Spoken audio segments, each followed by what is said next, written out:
রণবীর কাপুর বেশি হ্যান্ডসাম নাকি ইয়াশ রোহান বেশি হ্যান্ডসাম? থ্যাঙ্কস হেয়ার কাট দিয়েছেন আমি যদি ভুল না করি।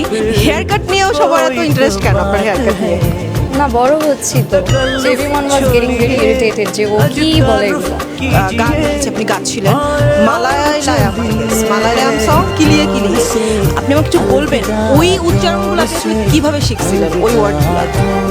আমি মনে হয় লাস্ট 1.5 বছর বা 2 বছর আগে আপনার সাথে একটা ইন্টারভিউ করেছিলাম। আপনাকে তখনও ছোট লাগতো, এখনও ছোট লাগে। আপনি বড় হচ্ছেন না কেন?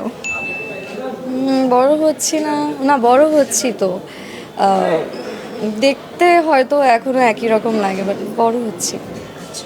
আপনি ব্যাংকস হেয়ার কাট দিয়েছেন আমি যদি ভুল না করি। এটা দেওয়ার পরে একদম অনলাইনে শোরগোল পড়ে গেছে যে তটিনীর নতুন হেয়ার কাট নিয়েও সবার এত ইন্টারেস্ট কেন আপনার হেয়ার কাট নিয়ে? এটা তো আমি বলতে পারবো না, আমার হঠাৎ করে মনে হলো যে চুলটা একটু সামনে থেকে ছোট করি ক্যারেক্টার ভ্যারিয়েশনের জন্য, বাট আই এম গ্ল্যাড সবাই পছন্দ করলো এটা। আমি একটা আপনার ইনস্টাতে একটা গান দেখেছি আপনি গাচ্ছিলেন মালায়ালাম সং কিলিয়ে কিলিয়ে। আপনি আমাকে কিছু বলবেন ওই উচ্চারণগুলো আপনি আসলে কিভাবে শিখছিলেন ওই ওয়ার্ডগুলা? এইটা জাস্ট লিরিক্স দেখে দেখে শুনে শুনে, আসলে মালায়ালাম উচ্চারণটা একটু ডিফিকাল্ট। আমরা লিরিক্স দেখে বললেও আসলে হয় না, ওদের নিজেদের একটা অ্যাকসেন্ট থাকে। জাস্ট র্যান্ডমলি আর কি প্র্যাকটিস করলাম লিরিক্স দেখে দেখে। মানে আমি সেটে বসে বারবার গাচ্ছিলাম। So everyone was getting very irritated যে ও কী বলে এগুলা। পরে আমি ভাবলাম যে আচ্ছা ইট সাউন্ডস রিয়েলি গুড, পরে একটা ভিডিও করলাম আর কি। আচ্ছা তটিনী, আপনার সোশ্যাল অ্যাকাউন্টগুলো দেখলে মনে হয় স্বপ্নের মতো একটা জীবন। আপনি কি স্বপ্নের মতো জীবন কাটাচ্ছেন?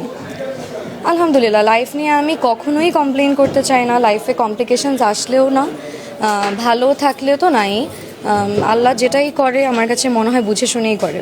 Life has so many things to offer. 3 minute বেশি হয়ে গেছে, লাস্ট প্রশ্ন। রণবীর কাপুর বেশি হ্যান্ডসাম নাকি ইয়াশ রোহান বেশি handsome? I know where it's coming from. না, আমার রণবীর কাপুরকে খুবই পছন্দ। He is my childhood crush. I really like him, but Yash ভাইয়ার মতন সুন্দর। He is also very good looking. আমরা ইয়াং মেয়েরা তো এখন ওনাকে অনেক পছন্দ করে, তার চেহারার ফ্যান। সো এক একজনের পার্সোনালিটি এক এক রকমের, বাট আই থিঙ্ক মানুষের সৌন্দর্য বা সৌন্দর্যটা ফুটে ওঠে তার ব্যক্তিত্বে। সো যার ব্যক্তিত্ব যত স্ট্রং সে তত বেশি সুন্দর। এখন I don't know about Ranbir Kapoor.